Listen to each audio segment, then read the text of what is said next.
سورہ الاحزاب آیت نمبر 9. اعوذ باللہ من الشیطان الرجیم.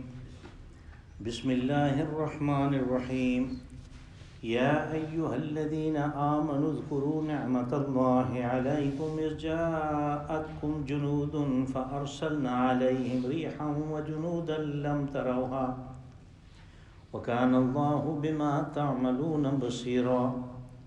إذ جاءوكم من فوقكم ومن أسفل منكم وإذ زاغت الأبصار وبلغت القلوب الحناجر وتظنون بالله الظنونا هنالك ابتلي المؤمنون وزلزلوا زلزالا شديدا.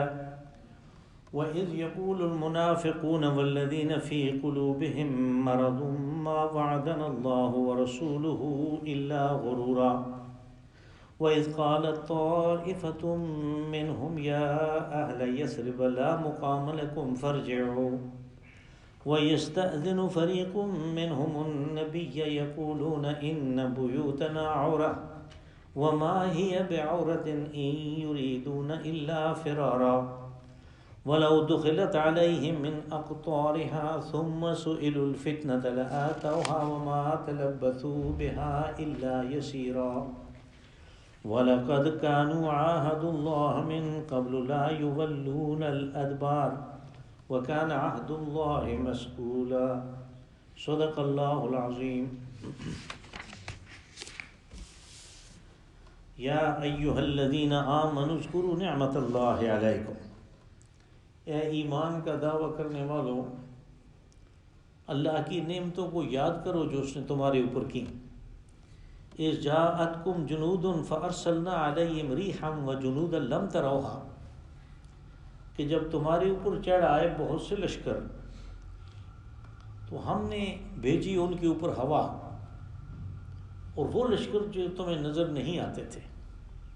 وکان اللہ بما تعملون بصیرا، اور جو کچھ تم کرتے ہو اللہ کی اس کے اوپر نگاہ ہے. اذ جاءوکم من فوقکم ومن اسفل منکم، اور یہ لشکر تمہارے اوپر سے اور نیچے سے چڑھ آئے تھے. وَإِذْ زَاغَتِ الْأَبْصَارُ وَبَلَغَتِ الْقُلُوبُ الْحَنَاجِرَ وَتَظُنُّونَ بِاللَّهِ الظُّنُونَ، اور ان کی تعداد کو دیکھ کے تمہاری آنکھیں پھٹی کی پھٹی رہ گئیں اور کلیجے منہ کو آ گئے، اور تم نے اللہ کے بارے میں طرح طرح کے گمان کرنے شروع کر دیے. هُنَالِكَ ابْتُلِيَ الْمُؤْمِنُونَ وَزُلْزِلُوا زِلْزَالًا شَدِيدًا. یہ ہے وہ مقام جہاں ایمان والوں کا امتحان لیا گیا اور ان کو خوب جھنجھوڑا گیا. وَإِذْ يَقُولُ الْمُنَافِقُونَ وَالَّذِينَ فِي قُلُوبِهِم مَّرَضٌ مَّا وَعَدَنَا اللَّهُ وَرَسُولُهُ إِلَّا غُرُورًا. اور جب منافق اور وہ لوگ کہ جن کے دلوں میں حسد ہے اور کینہ ہے، وہ کہنے لگے کہ جو بھی وعدے اللہ اور اس کے رسول نے ہمارے ساتھ کیے تھے وہ تو سارے فریب نکلے. وَإِذْ قَالَتْ طَائِفَةٌ مِّنْهُمْ يَا أَهْلَ يَثْرِبَ لَا مُقَامَ لَكُمْ فَارْجِعُوا. اور جب منافقین نے، ان میں سے ایک گروہ نے یہ کہا کہ اے یثرب کے رہنے والوں، تمہارے ٹکنے کی ان کے مقابلے میں کوئی جگہ نہیں ہے، واپس ہو جاؤ. وَيَسْتَأْذِنُ فَرِيقٌ مِّنْهُمُ النَّبِيَّ يَقُولُونَ إِنَّ بُيُوتَنَا عَوْرَةٌ، اور خود ان میں سے ایک گروہ اجازت طلب کرنے لگا واپس جانے کی نبی صلی اللہ علیہ وسلم سے، یہ کہہ کے کہ ہمارے گھر غیر محفوظ ہیں. وَمَا هِيَ بِعَوْرَةٍ، جبکہ ان کے گھر غیر محفوظ نہیں ہیں. إِن يُرِيدُونَ إِلَّا فِرَارًا، وہ تو صرف جنگ کے امکان سے بھاگ رہے تھے. وَلَوْ دُخِلَتْ عَلَيْهِم مِّنْ أَقْطَارِهَا ثُمَّ سُئِلُوا الْفِتْنَةَ لَآتَوْهَا، اور اگر یہ لشکر مختلف طرفوں سے حملہ کر دیتے اور پھر ان سے مطالبہ کر دے کہ تم واپس مرتد ہو جاؤ تو یہ یقیناً ہو جاتے. وَمَا تَلَبَّثُوا بِهَا إِلَّا يَسِيرًا، اور ایسا کرنے میں یہ کوئی زیادہ دیر نہیں لگاتے. وَلَقَدْ كَانُوا عَاهَدُوا اللَّهَ مِن قَبْلُ، جبکہ ہوا یہ کہ اس سے پہلے انہوں نے اللہ سے عہد و پیمان کر لیا. اور وہ عہد و پیمان کیا تھا؟ لا یولون الادبار، کہ اگر جنگ کا موقع آیا تو ہم پیٹ نہیں دکھائیں گے. وکان عہد اللہ مسئولا، اور انہیں یاد رکھنا چاہیے کہ اللہ سے کیا ہوا وعدہ وہ اس کے بارے میں پوچھا جائے گا، وہ قابل مواخذہ ہے. یہاں پہ سورۃ احزاب کے جنگ احزاب کے واقعات کو بیان کیا گیا. اس کی وجہ یہ ہے کہ سورہ مبارکہ کے شروع میں دو اصولی باتیں بتائی گئی، اور وہ باتیں یہ تھی کہ توکل کے لیے، بھروسہ کے لیے صرف اللہ کافی ہے. یعنی تمہیں بھروسہ تعداد پہ، ہتھیاروں پہ، لوگوں کی صحت پہ، ان چیزوں پہ نہیں کرنا چاہیے. اگر جنگ کی صورتحال پیدا ہو تمہیں بھروسہ صرف اللہ پہ کرنا چاہیے. یہ آیت نمبر 2 یا 3 میں یہ بات تھی. وتوکل علی اللہ، آیت نمبر 2 ہے، اللہ پہ بھروسہ کرو. وکفیٰ باللہ وکیلا، بھروسہ کرنے کے لیے اللہ کافی ہے، وہی سب کچھ کر لے گا. اب یہ کہ وہ تو اصول کے طور پہ بیان ہوا، تو پھر ماضی قریب میں، اس لیے کہ یہ جنگ احزاب کے، جسے جنگ خندق بھی کہتے ہیں، اس کے بعد یہ سورہ مبارکہ نازل ہوئی. تو پھر ماضی قریب کی تاریخ سے بھی یہی بات بتائی کہ دیکھو لشکر تعداد میں کتنے تھے، جنہیں احزاب کہتے ہیں. احزاب حزب کی جمع ہے، حزب گروہ کو، پارٹی کو یا لشکر کو کہیں گے. تو وہ چونکہ سارے عرب سے اکٹھے کر کے وہ لے آئے تھے، جن کے بارے میں گزارش کروں گا کہ وہ کون کون تھے. تو اب صورتحال یہ پیدا ہو گئی کہ کیا کریں، تعداد بھی تھوڑی ہے. تو ان لوگوں نے اللہ کے اوپر توکل کیا، بھروسہ کیا. اللہ نے انہیں ناکام نہیں ہونے دیا، اور ناکام وہ ہوئے جو بڑی تم تراک سے چڑھ کے آئے تھے. وہ بالکل ناکام اور نامراد ہو کے ان کو گھروں کو واپس جانا پڑا. ان کا کتنا، یعنی 1 مہینے تک تو محاصرہ رہا تقریباً، تو کتنا نقصان ہوا ہوگا، کتنے وہ خراب ہوئے ہوں گے. اور بالآخر انہوں نے فیصلہ کیا کہ جاؤ کچھ بھی نہیں. یہ اس ایک جو توکل کی بات تھی، اس کے لیے تاریخ سے واقعہ دکھایا جو تمہارے سامنے ہو چکا، تمہاری آنکھوں کے سامنے، کہ جب لوگوں نے توکل کیا تو کیا ہوا، ایک اللہ ان کے لیے کافی ہو گیا. کہا کہ یا ایھا الذین آمنوا اذکروا نعمت اللہ علیکم اذ جاءتکم جنود فارسلنا علیہم ریحا وجنودا لم تروها وکان اللہ بما تعملون بصیرا. کہ ایمان والو، اللہ نے تو تمہارے اوپر بہت نعمتیں کی ہمیشہ، لیکن جو ماضی قریب میں نعمت ہوئی اس کو ذرا یاد کرو کہ وہ لشکر تو چڑھ آئے تھے تمہارے اوپر، لیکن ہم نے کیا کیا، تم نے ہمارے اوپر بھروسہ کیا، ہم نے ان کے اوپر ہوا بھیجی. اب یہ مدینہ شہر کی بات ہے کہ حضرت سلمان فارسی کے مشورے پہ شہر کے ان 2 اطراف میں خندق کھود دی گئی، جس کی لمبائی تقریباً 3 میل بنتی ہے، جس طرف سے حملہ ہو سکتا تھا. باقی شہر میں یا تو ہررا ہے جو اب بھی ہے، آپ اس کو دیکھ سکتے ہیں، اور وہ کیا ہے کہ چٹانیں پھٹی ہوئی ہیں، لاوا کی آخری شکل ہے، اور وہ چھریوں کی طرح تیز پتھر پڑے ہوئے ہیں. ان کے اوپر سے تو نہ کوئی جانور گزر سکتے ہیں، نہ انسان گزر سکتے ہیں.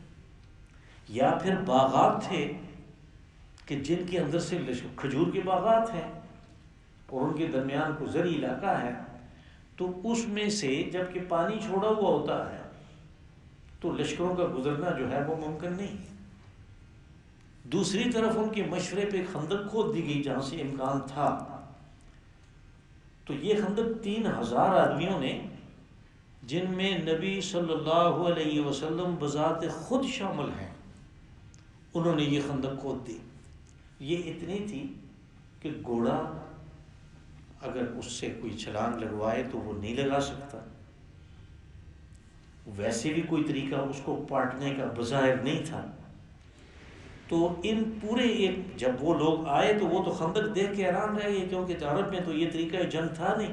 یہ تو حضرت سلمان فارسی نے مشورہ دیا تھا، اور ان کے لیے تو بالکل عجیب بات تھی. انہوں نے باہر ڈیرے لگا لیے، محاصرہ کر لیا. ایک دو اکا دکا واقعات جن میں تیر اندازی ہوئی دونوں طرف سے یا پتھراؤ کیا گیا، کوئی خاص واقعہ نہیں ہوا، بلڈنے کا لڑنے بلڑنے کا کوئی خاص واقعہ نہیں ہوا۔ فارسلنا علیہم ریحا، پھر جب آزمائش پوری ہو گئی، یعنی 24 گھنٹے انہوں نے پہرے دیے کہ کوئی لشکر کا کوئی حصہ، کوئی ٹکڑا، کوئی پہلوان اس کو پاٹنے کی کوشش نہ کرے، اور نہیں پاٹنے دیا۔ آزمائش ہو گئی تو پھر اللہ کی مدد آئی، تو اس نے کہا کہ ہم نے ہوا بھیجی۔ ہوا ایک تو وہ ٹھنڈی تھی کہ شمال سے آئی تھی، دوسری طوفانی تھی۔ طوفان کی شدت اس میں اتنی تھی کہ ان کے جانور بدک کے بھاگ گئے، خیموں کی تنابیں ٹوٹ گئیں، پکی پکائی دیگیں جو انہوں نے ناشتے کے لیے تیار کر رکھی تھی وہ الٹ گئی، چولہوں میں جو آگ تھی وہ بجھ گئی۔ ابو سفیان نے اعلان کیا کہ جاؤ، نام سے یہ نہیں ہوتا، اور وہ ناکام نامراد واپس ہو گئے۔ کہا اس کے علاوہ، یعنی اس ہوا کے علاوہ ہم نے وہ لشکر بھی بھیجا، فارسلنا علیہم ریحا وجنودا لم تروها، جو تمہیں نظر نہیں آتا تھا۔ اب اس میں خاص مخاطب جو ہے وہ اہل ایمان ہیں، جس کا یہ مطلب ہے کہ ہو سکتا ہے کافروں کو وہ نظر آتا ہو، مشرکین کو وہ لشکر نظر آتا ہو، اور یوں ان کے دلوں میں ایک روب پڑا کہ تعداد تو بہت زیادہ ہے، ہم اگر خندق کو پار بھی کر لیں تو کیا کر سکتے ہیں، یہ تو بہت زیادہ ہے۔ اور وہ لشکر تھا فرشتوں کا جو ہمیشہ اہل ایمان کے ہم رکاب رہتے ہیں۔ ریحا وجنودا لم تروها، وہ لشکر جو تمہیں نظر نہیں آتے تھے۔ وَكَانَ اللَّهُ بِمَا تَعْمَلُونَ بَصِيرًا، اور جو کچھ تم کر رہے تھے، یعنی اللہ کی اس کے اوپر نگاہ ہے۔ وہ چوکیدارہ، وہ پہلا جو تم لوگوں نے اتنی مستعدی سے اس ٹھنڈے موسم میں دیا، وہ رائے گا نہیں جائے گا، اس کا اجر اللہ کے قریب ہے، اللہ کے نزدیک ہے۔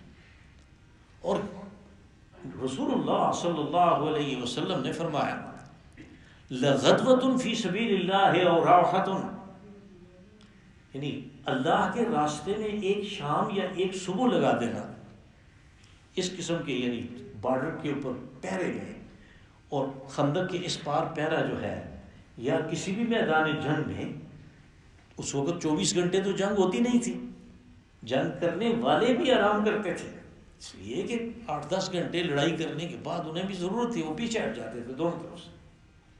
تو جو پہرا دیتے تھے کہ کسی طرف سے کوئی حملہ آور نہ آئے، ان کے بارے میں فرمایا کہ ان کی ایک شام اللہ کے راستے میں یا ایک صبح وہ ہزاروں سال کی عبادت سے افضل ہے۔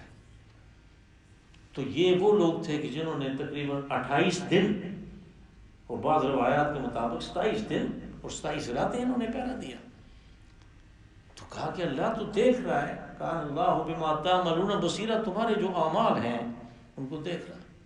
آپ لوگوں کی اطلاع کے لیے، اکثر لوگوں کو پتہ ہوگا جب مدینہ منورہ آپ جاتے ہیں زیارتیں کرتے ہیں تو اس میں ایک چیز ہوتی ہے 7 مساجد، وہ 7 چھوٹی چھوٹی مسجدیں ہیں جو پہلے تو ہم نے دیکھی تو وہ اسی طرح کی کچی بنی ہوئی تھی، لیکن اب انہوں نے کچھ نہ کچھ ان کو پختہ کر دیا ہے۔ یہ مسجدیں وہ ہیں کہ جہاں مختلف صحابہ کرام کی ٹولیوں کے کمانڈر خندق کے گرد، خندق کے اس طرف پہرا دے رہے تھے، تو انہوں نے اپنی نماز کے لیے بھی جگہ بنا لی، پھر بعد کے زمانوں میں وہاں پہ مسجدیں بن گئی۔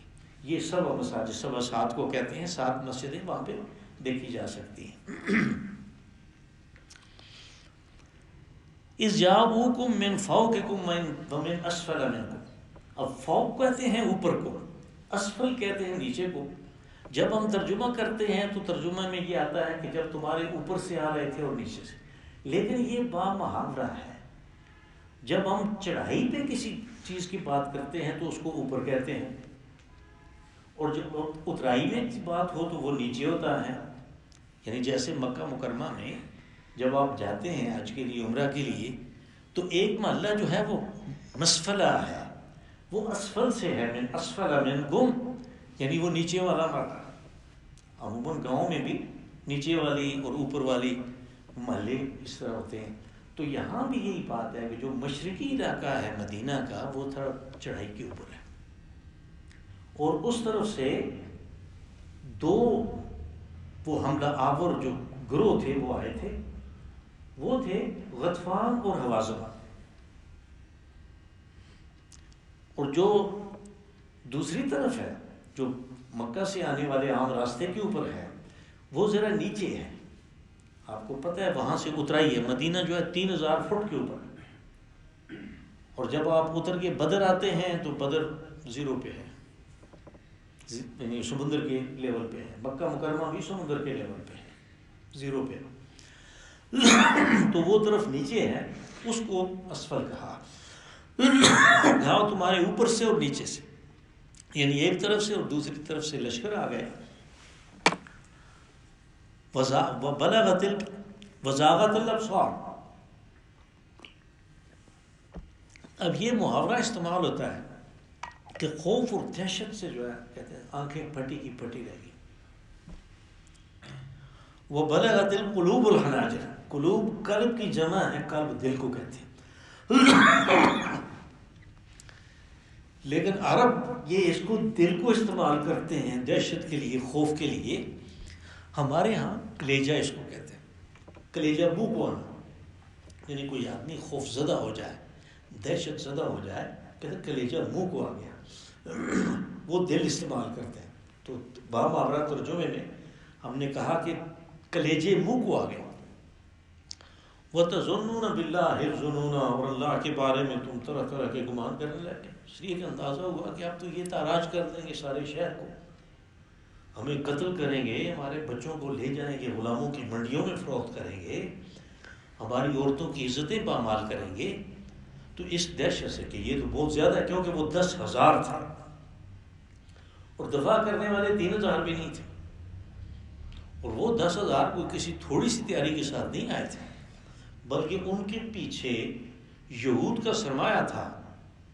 جب مدینہ منورہ سے یعنی غداری کی وجہ سے بنو نذیر کو نکالا گیا تو وہ خیبر میں چلے گئے، ان کا جو سردار تھا حوی بن اخطب، وہ جب سیٹل ہو گئے تو کچھ وقت کے بعد وہ آیا مکہ مکرمہ، اور ابو سفیان سے ملا اور کہنے لگا کہ اگر تم لوگ تیار ہو جاؤ تو پھر ہم تمہاری ہر طرح کی مالی مدد کریں گے، میں افراد لے کے آؤں گا، میں بنو قریظہ سے، بنو قریظہ ایک قبیلہ رہ گیا تھا مدینہ منورہ میں، اور ان کا نبی صلی اللہ علیہ وسلم سے معاہدہ تھا، اس معاہدے کے تحت یہ محفوظ تھے، مامون تھے، رہ رہے تھے، اس نے کہا میں ان سے بھی بات کروں گا، ان کے پاس 800 آدمی ہیں، ان کے پاس اسلحہ ہے، سارا کچھ ہے، اور میں دوسرے قبائل سے بھی بات کروں گا۔ تو اس حوی بن اخطب نے ایک طوفانی دورہ کیا، حوازن کو بھی ملا لیا اور غطفان کے قبائل کو بھی ملا لیا، اور یوں پھر یہ ایک 10,000 کا لشکر تیار ہو گیا، لیکن یہ ایک جگہ پہ نہیں تھا، وہ اپنے اپنے مقامات سے آئے تھے، اس لیے فوق اور اسفل جو ہے وہ علیحدہ علیحدہ استعمال ہوا۔ یہ جو غطفان ہیں یہ تو آئے تھے علییہ بن حزن کی قیادت میں، اور جو حوازن ہیں وہ عامر بن طفیل کی قیادت میں آئے، اور جو قریش ہیں یہ ابو سفیان کی قیادت میں آئے، اور حوی بن اخطب جو کہ یہودی سردار تھا بنو نذیر کا، جس نے یہ ساری جنگ کا یہ سما باندھا تھا، وہ اپنے ساتھ بنو نذیر کے جوان بھی لایا تھا لڑائی کے لیے، جو حوازن کے ساتھ آ کے مل گئے، اور انہوں نے ان مقامات پہ محاصرہ کیا، اور یہ خود اندر شہر کے اندر بنو قریظہ جو ہے ان سے مذاکرات کرتا رہا، یہاں تک کہ ان کو آمادہ کر لیا کہ تم پیچھے سے حملہ کرو، وہ واقعہ آگے آئے گا۔ وَتَظُنُّونَ بِاللَّهِ الظُّنُونَ، یعنی طرح طرح کے گمان اللہ کے بارے میں کرنے لگے کہ یہ کیا ہو گیا ہمارے ساتھ، وعدے تو کچھ اور کیے گئے تھے، وہ آگے اس کی پھر تفصیل آتی ہے اس گمان کی، وہ کیا ہے۔ هُنَالِكَ ابْتُلِيَ الْمُؤْمِنُونَ وَزُلْزِلُوا زِلْزَالًا شَدِيدًا، کہا یہاں پہ جو ایمان والے ہیں، جو اللہ کا قانون ہے، قانون ابتلاء، یعنی آدمی کو آزمایا جاتا ہے، اس کو امتحان میں ڈالا جاتا ہے، ایسا کوئی نہیں ہے کہ جس کو بغیر کسی امتحان کے کوئی مقام، کوئی اچھی جگہ، کوئی اچھا مرتبہ اور مقام ملے۔ اللہ نے قانون بیان کیا، ہم اس کو پڑھ آئے ہیں۔ وہ جو سورہ عنکبوت کی بالکل ابتدا میں بات آئی، الف لام میم احسب الناس ان یترکوا ان یقولوا آمنا وهم لا یفتنون، کیا لوگوں نے یہ گمان کر رکھا ہے کہ وہ کہیں گے کہ ہم ایمان لے آئے، کلمہ پڑھ دیں گے لا الہ الا اللہ محمد رسول اللہ، اور ہم ان کو آزمائش میں نہیں ڈالیں گے؟ احسب الناس ان یترکوا ان یقولوا آمنا، وہ کہیں گے کہ ہم ایمان لے آئے، کلمہ پڑھیں گے اور کہیں گے کہ بس ٹھیک ہے، ہو گیا ہمارا کام، ہم ان کو چھوڑ دیں گے۔ وَهُمْ لَا يُفْتَنُونَ، ان کو آزمایا نہیں جائے گا۔ تو آگے پھر اس قانون کی وضاحت ہوئی کہ آزمائش جو ہے یہ لازمی ہے، جس سے کھرے اور کھوٹا مومن اور منافق جو ہے اسی کے ذریعے سے علیحدہ ہوتے ہیں۔ وَإِذْ يَقُولُ الْمُنَافِقُونَ وَالَّذِينَ فِي قُلُوبِهِم مَّرَضٌ مَّا وَعَدَنَا اللَّهُ وَرَسُولُهُ إِلَّا غُرُورًا، یہ اس جو گمان طرح طرح کے اللہ کے بارے میں کرنے لگے، یہ اس کی تشریح ہے کہ انہوں نے کیا کیا۔ پہلے نمبر پہ تو یہاں پہ یہ محسوس ہوتا ہے، یعنی ان آیتوں کے ذریعے سے، کہ یہ ان منافقین کی بات ہے کہ جو شہر سے باہر حوالی میں رہتے تھے، شہر سے باہر جو مختلف بستیاں اور آبادیاں تھیں، وہ لوگ اسلام انہوں نے قبول کر لیا کیونکہ طاقت انہوں نے دیکھ لی، اب اس کے سامنے تو ان کا کوئی چارہ کار نہیں تھا سوائے اس لیے کہ مسلمان ہو جائیں، لیکن اندر سے ابھی ایمان ان کے دلوں میں داخل نہیں ہوا تھا، تو وہ موقع کی تلاش میں رہتے تھے۔ یہاں انہیں ایک موقع مل گیا، وہ آ تو گئے، یعنی اس دعوت پہ کہ آؤ شہر کا دفاع کرتے ہیں، وہ آ تو گئے، لیکن اب کیا کر رہے ہیں؟ یقول المنافقون والذین فی قلوبہم مرض ما وعدنا اللہ ورسولہ الا غرورا، وہ کہنے لگے منافق اور وہ جن کے دلوں میں رعب ہے، جن کے دلوں میں بیماری ہے، کہ یہ جو اللہ اور اس کے رسول نے ہمارے ساتھ وعدے کیے وہ تو فریب نکلا، وہ تو سارے کا سارا فریب ہوا، وہ تو دھوکہ ہوا۔ وہ وعدے کیا تھے؟ وہ کہنے لگے، اس قسم کی پھپتیاں انہوں نے کسی کہ کہا تو تھا انہوں نے کہ کیسر و کسرا کو ہم فتح کر لیں گے، سب کچھ تمہارے ہاتھ میں ہوگا۔ اس وقت صورتحال یہ ہے کہ ہم رفع حاجت کے لیے بھی باہر نہیں نکل سکتے کہ موت ہمارے سروں پہ منڈلا رہی ہے۔ اس طرح کی باتیں انہوں نے کی، جس کو کہا کہ اللہ کے بارے میں طرح طرح کے گمان کیے۔ یہاں پہ ایک علمی نقطہ بھی ہے کہ دو چیزوں کا بیان ہے، منافق اور وہ جن کے دلوں میں مرض ہے۔ یعنی کبھی یہ بھی ہوتا ہے قرآن پاک میں کہ صرف یہ کہا جاتا ہے کہ جن کے دلوں میں مرض ہے، تو ہم اس کے ترجمے میں منافق کرتے ہیں، لیکن کبھی یہ بھی ہوتا ہے کہ صرف منافق کا لفظ آ جاتا ہے، ہم اس کو منافق کہتے ہیں۔ یہاں پہ دو علیحدہ علیحدہ ہیں، تو یہاں پہ اصل میں جو دل کا جو مرض ہے وہ ہے کینہ اور حسد۔ اگر یہ لفظ فی قلوبہم مرض، فی قلبہ مرض، یہ بالکل تنہا آئے، مجرد آئے، تو قرینہ سے واضح ہوگا، ترجمہ ہوگا کہ یہاں پہ منافق مراد ہے یا وہ جس کے دل میں حسد اور کینہ ہے۔ لیکن جب اس طرح آئے تو پھر منافق علیحدہ ہو گیا، اور جن کے دل میں حسد اور کینہ ہے مسلمانوں کے خلاف، وہ بالکل علیحدہ، دو علیحدہ علیحدہ گروہ ہو گئے۔ اس کی مثالیں یعنی آگے بھی آ رہا ہے، آگے 22ویں پارے کی دوسری میں آیت میں یہ بات ہے، فَلَا تَخْضُعْنَ بِالْقَوْلِ فَيَطْمَعَ الَّذِي فِي قَلْبِهِ مَرَضٌ وَقُلْنَ قَوْلًا مَعْرُوفًا، کہ امہات المومنین کو ہدایت ہوئی کہ جب کسی سے بات کریں تو نرم لہجہ اختیار نہ کریں، اس لیے کہ کوئی خاتون اگر نرم لہجے میں بات کرتی ہے تو جس کے دل میں حسد اور کینہ ہوتا ہے اس کو خیال آتا ہے کہ یہ تھوڑی سی میں اور محنت کروں تو میں اس کو رام کر سکتا ہوں، کہا ان سے سختی سے بات کیا کریں۔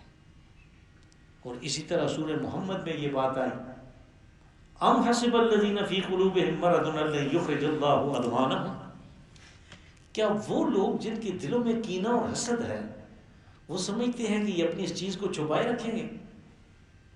اللہ یخرج اللہ اضغانہم، اس کینہ اور حسد کو ہم نکال باہر نہیں کریں گے، یعنی سامنے نظر آئے گا کہ یہ باتیں جو کر رہا ہے اپنے کینے کی وجہ سے کر رہا ہے۔ تو یہ یعنی دو علیحدہ گروہ ہیں، اور یہ حوالی مدینہ کے جو شہر سے باہر لوگ رہتے ہیں ان کی بات ہے۔ وَإِذْ قَالَتْ طَائِفَةٌ مِّنْهُمْ يَا أَهْلَ يَثْرِبَ لَا مُقَامَ لَكُمْ فَارْجِعُوا، اور انہی میں سے، یعنی ان منافقین میں سے، ان کینہ اور حسد کرنے والوں میں سے ایک گروہ کہنے لگا یا اہل یثرب، یثرب مدینہ کا پرانا نام ہے۔ جب ہجرت ہوئی رسول اللہ صلی اللہ علیہ وسلم آئے تو پھر اس خوشی میں، اس عقیدت میں لوگوں نے اس کا نام مدینۃ الرسول رکھ دیا، مدینۃ النبی رکھا، پھر وہ مدینہ ہو گیا کہ بس یہ انہی کا ہے، مدینہ ہو گیا۔ پھر کسی زمانے میں جب میں ادھر تھا تو کنگ فہد نے یہ آرڈر کیا باقاعدہ کہ مدینہ کو مدینہ نہ لکھا جائے بلکہ مدینۃ المنورہ لکھا جائے۔ اب اس کا سرکاری نام مدینۃ المنورہ ہے اور مکہ کا سرکاری نام مکۃ المکرمہ ہے، اب وہ لکھتے ہیں۔ تو یہ حوالی والے ان کو کہہ رہے ہیں، شہر والوں کو جو خندق کے اس پار پہرا دے رہے ہیں کہ فرجعو، یثرب کے رہنے والوں لوٹ جاؤ، ادھر کدھر پہرے دے رہے ہو۔ وَيَسْتَأْذِنُ فَرِيقٌ مِّنْهُمُ النَّبِيَّ يَقُولُونَ إِنَّ بُيُوتَنَا عَوْرَةٌ، اور انہی میں سے ایک گروہ آ گیا عرضی لے کر کہ فدوی کو نہ جانے دیں کیونکہ ہمارے گھر جو ہیں وہ غیر محفوظ ہیں۔ عورہ یعنی یہی لفظ جو ہے یہ وہ جو جسے ہم یعنی ننگیز کہتے ہیں، جس کو ڈھانپنے کا حکم ہے، یہ اسی کے لیے، اور جو یعنی کسی کے اندر جو عیب ہے اس عیب کو چھپانے کے لیے بھی یہی لفظ استعمال ہوتا ہے۔ ایک مسنون دعا بھی ہے نبی صلی اللہ علیہ وسلم کی، آپ نے فرمایا اللہم استر عوراتنا، یا اللہ ہمارے عیبوں کو چھپا لے، کہ جن کو پبلک پہ ظاہر نہ کرنا اس محشر کے میدان میں۔ تو یہاں پہ وہ گھروں کی بات کر رہے ہیں تو عورہ سے مراد ہوگا کہ جو غیر محفوظ ہے، ان بیوتنا عورہ وما ہی بعورہ، جبکہ حقیقت یہ ہے کہ ان کی گھر غیر محفوظ نہیں ہے، اس لیے کہ وہ سارے تو آئے ہی نہیں، وہ تو کچھ آئے ہیں، باقی تو ادھر ہی ہیں۔ ان یریدون الا فرارا، ایسی عرضی جو لے کر آئے، ایسی درخواست لے کر آئے تو اس سے ان کا ارادہ جو ہے وہ صرف فرار کا ہے۔ جنگ اگر ہو گئی تو کیا کریں گے، وہ اس سے فرار چاہتے ہیں، وہ بھاگنا چاہتے ہیں۔ وَلَوْ دُخِلَتْ عَلَيْهِمْ مِنْ أَقْطَارِهَا ثُمَّ سُئِلُوا الْفِتْنَةَ لَآتَوْهَا وَمَا تَلَبَّثُوا بِهَا إِلَّا يَسِيرًا، کہا کہ اگر وہ یہ لشکر جو ہیں یہ حملہ کر دیتے، جن گھروں کے بارے میں یہ کہہ رہے ہیں کہ یہ غیر محفوظ ہیں، اور پھر وہ کسی ان کی بچوں کو، ان کی خواتین کو یرغمال بنا کے ان سے مطالبہ کرتے کہ تم واپس دین شرک پہ آؤ، اسلام کو چھوڑو، یہ زیادہ دیر انہوں نے نہیں لگانی تھی، انہوں نے مرتد ہو جانا تھا۔ لَآتَوْهَا وَمَا تَلَبَّثُوا بِهَا إِلَّا يَسِيرًا، تھوڑے توقف کے بعد یعنی بالکل آسانی سے انہوں نے یہ مطالبہ مان لینا تھا۔ وَلَقَدْ كَانُوا عَاهَدُوا اللَّهَ مِن قَبْلُ لَا يُوَلُّونَ الْأَدْبَارَ، اس سے پہلے انہوں نے اللہ سے عہد و پیمان کیا کہ اگر جنگ کی بات ہوئی تو ہم پیٹھ نہیں دکھائیں گے۔ ادبار جو ہے یہ دبر کی جمع ہے، دبر پیٹھ کو کہتے ہیں۔ پیٹھ دکھانا جو ہے اس سے مراد کہ ادھر جنگ لگی ہوئی ہے، واپس بھاگنا یا ہتھیار ڈال دینا، یہ دونوں جو ہیں ان کے لیے یہی لفظ استعمال ہوگا۔ وَكَانَ عَهْدُ اللَّهِ مَسْئُولًا، اب یہ جو اللہ سے کیا ہوا عہد ہے، یہ جب لوگ اس وقت مسلمان ہوتے تھے تو وہ رسول اللہ صلی اللہ علیہ وسلم کے ہاتھ پہ بیعت کرتے تھے، اس بات کی سمع و طاعت کی بیعت اس کو کہتے تھے، یعنی جو بھی حکم ہوگا سمع، ہم اس کو سنیں گے، وطاعت، اور اس کو مانیں گے۔